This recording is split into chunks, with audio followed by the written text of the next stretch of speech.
A newly heel version of The Rock officially joins the Bloodline last night on Friday Night SmackDown. Braun Breaker puts pen to paper. He is now a member of the SmackDown roster. Several names qualified for the men's and women's Elimination Chamber matches in Perth, Australia. Chris Jericho is set to miss at least a few weeks of AEW television. Could Paramount Plus and Peacock be set to merge in the future? And what could that mean for WWE? Pete Dunne and Tyler Bate revealed the new name for their tag team. Queen Aminata is All Elite. Several matches for WWE Speeder taped last night during SmackDown, and we have matches announced for SmackDown, Dynamite, and Collision, all happening next week.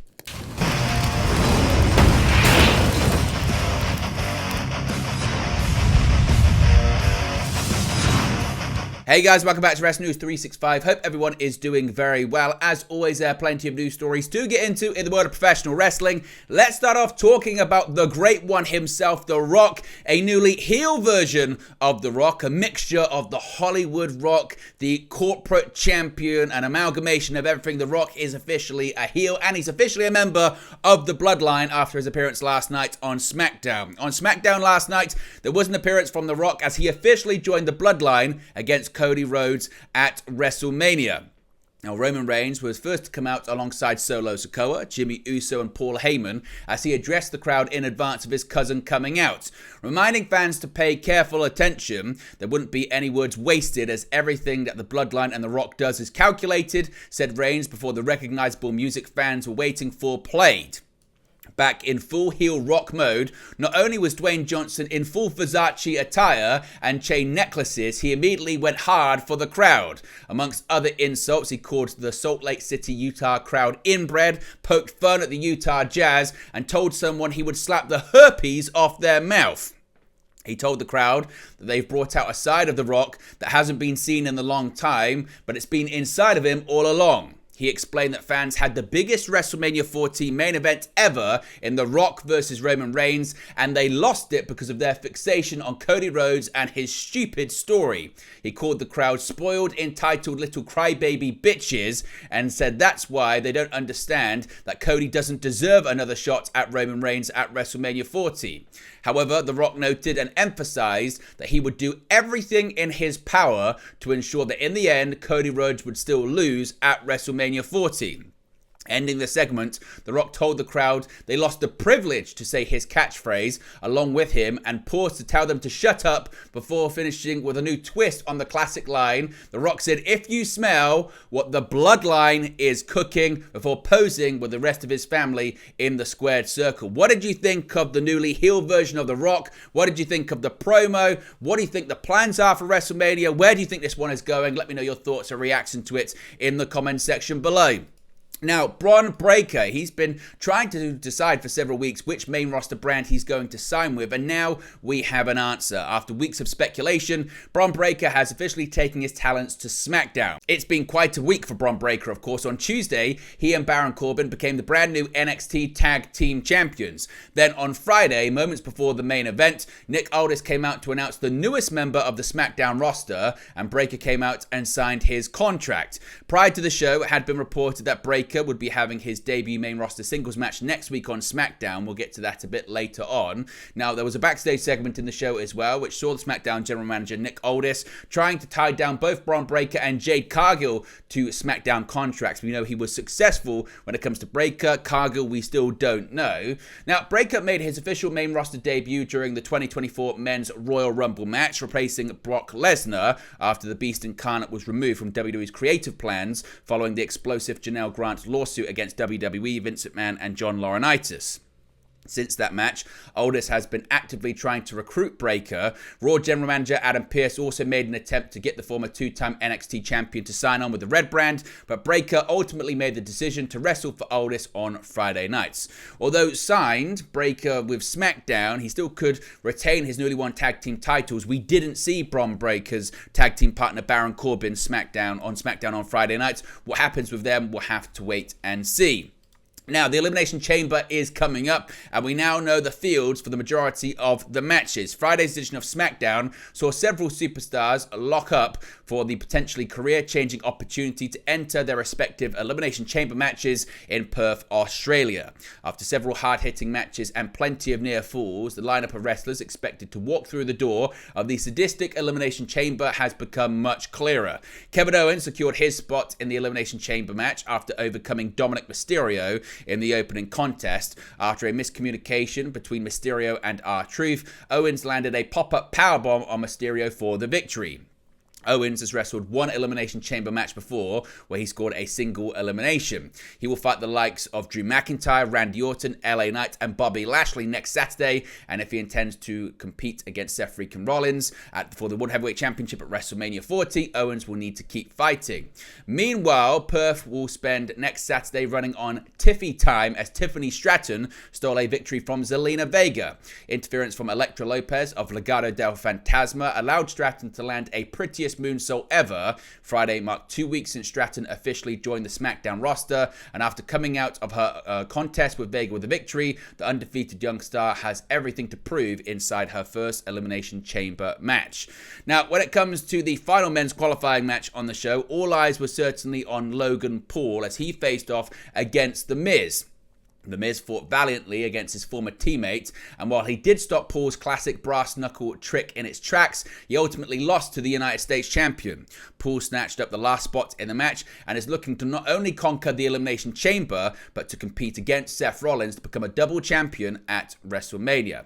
And after taking approximately a year and a half away from WWE, Naomi returned to in-ring competition with a new theme song and the same energetic athleticism she's been known for. Her long-awaited and long-overdue comeback did not disappoint as Naomi made Alba Fire tap with a Rings of Saturn submission, a Naomi classic. Naomi will compete in Perth alongside Becky Lynch, Liv Morgan, Bianca Belair, and Stratton next Saturday. The last spot in the Women's Elimination Chamber match will be decided on Raw in a last chance battle royal. Of course, at one point there were plans for Jade Cargill to be involved in that. We don't know if that's still the case. We'll have to wait and see. The winner of the Women's Elimination Chamber match will face either Rhea Ripley or Nia Jax at WrestleMania for the WWE Women's World Championship. What are your thoughts on the lineups for Elimination Chamber at the moment? Who do you think is going to win both the men's and women's chamber? Let me know your thoughts about that as well.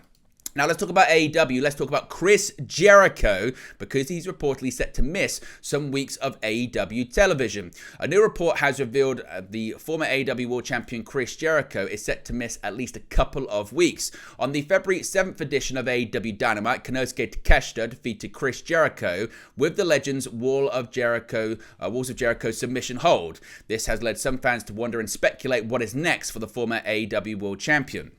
According to Fightful Select, Chris Jericho is slated to be off AEW television for at least a couple of weeks. The reason for his absence is due to Jericho heading overseas for a tour with his band Fozzy. It remains to be seen when Jericho will make his return to AEW programming at the time of this recording. Meanwhile, Konosuke Takeshita was set to face off against Will Ospreay in a battle of the Don Callis family members on March 3rd at AEW Revolution. Of course, Ospreay is the same person that Jericho faced off against at last year's All-In pay-per-view at Wembley Stadium. Now, this is a big story that I guess gets wider than just pro wrestling, but could have potential ramifications for WWE. A new report has revealed a major potential merger for the WWE Network home Peacock and Paramount Plus in the future.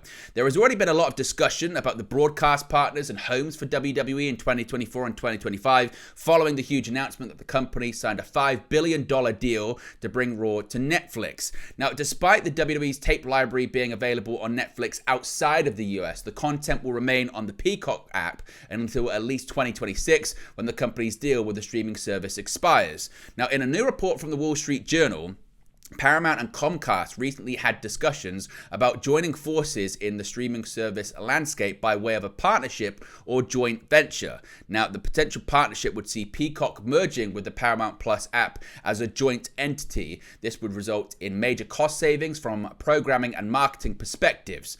Paramount is reportedly pursuing several strategic options, and a partnership with a Comcast is now a potential option. The two companies previously came together to launch Sky Showtime in several European markets in 2021. Paramount Plus is the streaming home of several Viacom properties, including MTV, Nickelodeon, and CBS Sports, while Peacock is NBC Universal streaming offering and has the home of WWE's content library and distributor of premium live events. So, of course, we get any more details on this, we hear any more stories, of course, we'll let you know, but certainly something to watch for the future.